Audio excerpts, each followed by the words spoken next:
Welcome to Mrs. Moneybags Live. This episode is sponsored by quickequity.ca.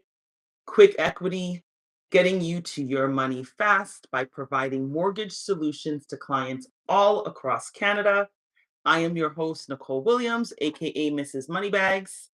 And today we are thankful to have you join us for our Mrs. Moneybags Live, where we go live Monday to Friday, bringing you all the latest topics when it comes to finance, money, credit, and all the things that are happening in our world markets. Thank you for joining us. Now let's get into today's mortgage industry headlines.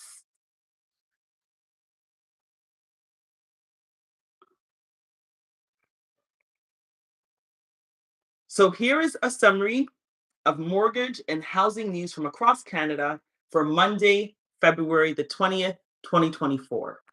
Can you believe it's already the 20th of the month? It feels like the month has just flown by. And yesterday we celebrated Family Day in Ontario. Not certain where you're tuning in to us from, but yesterday we did have a bit of a long weekend, ending it off with Family Day weekend in Ontario. So let's get into the mortgage industry headlines for Tuesday, February the 20th.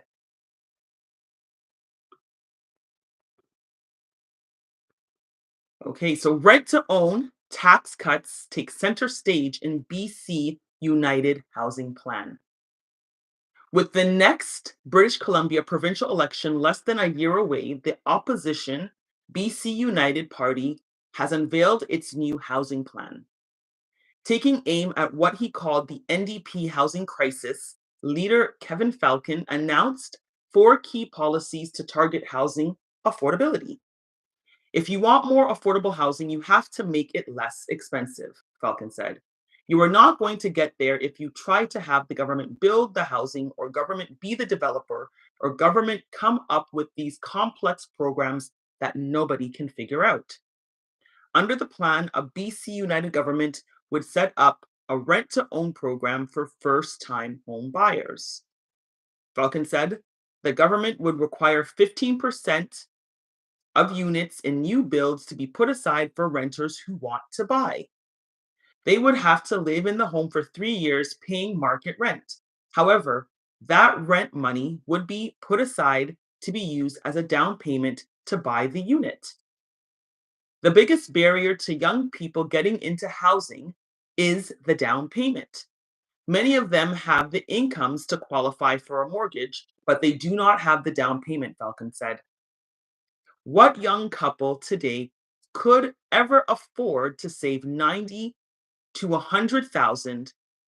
This is how they do it. Instead of paying rent as they're currently doing to landlords right now, they can buy their new place, live in it, and 100% of their rent will go towards their down payment.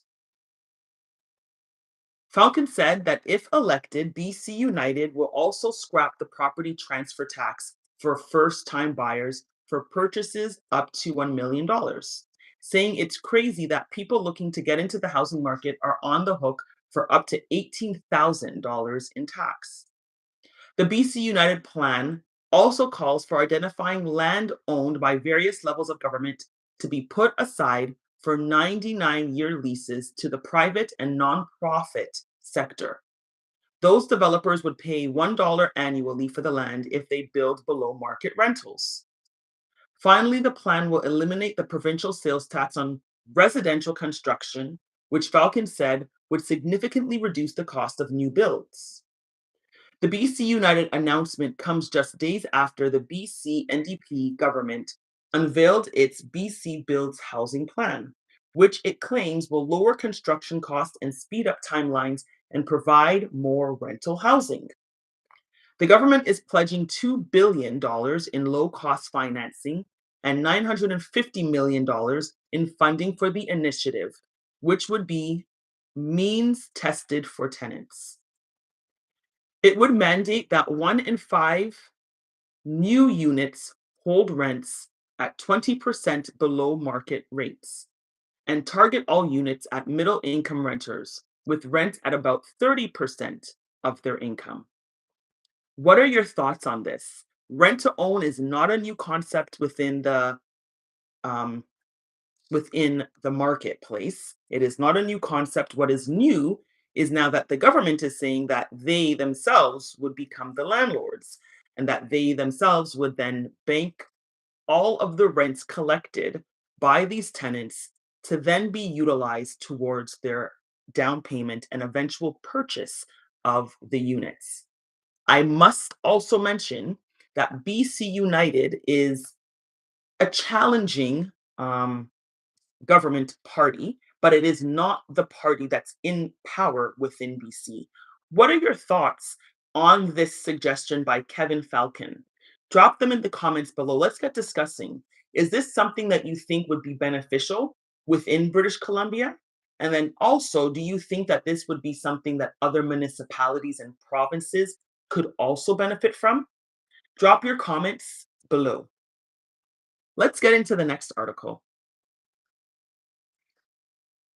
So Windsor housing market continues to rise.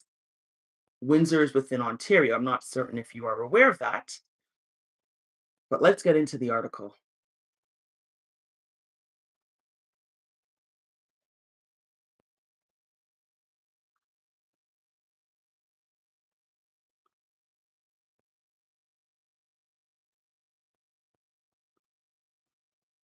Okay, so with Windsor's market rising,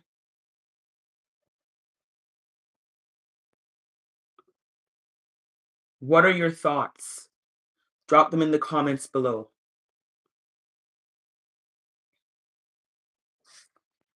Now let's get into the Mrs. Moneybags money affirmation of the day.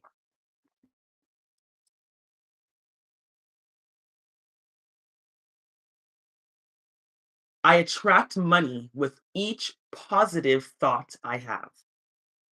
I attract money with each positive thought I have. Let's repeat that 3 times. I attract money with each positive thought I have. I attract money with each positive thought I have. I attract money with each positive thought I have.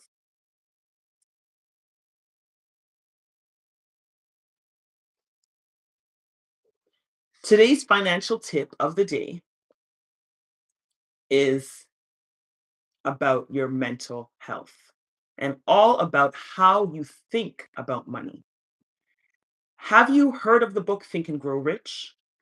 There are there's a lot of authors out there that talk about the correlation between our thoughts and what we produce.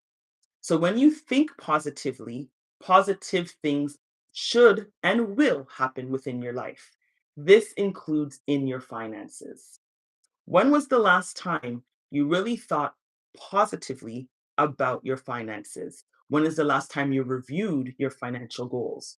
When is the last time you may have, looked at your vision board? And how are you planning on achieving positive brain power in ensuring your goals? Today's financial tip is all about our mental stability, our mental health as it pertains to our finances. That's all the time we have for today. Thank you for tuning in to Mrs. Moneybags Live. We'll see you again tomorrow.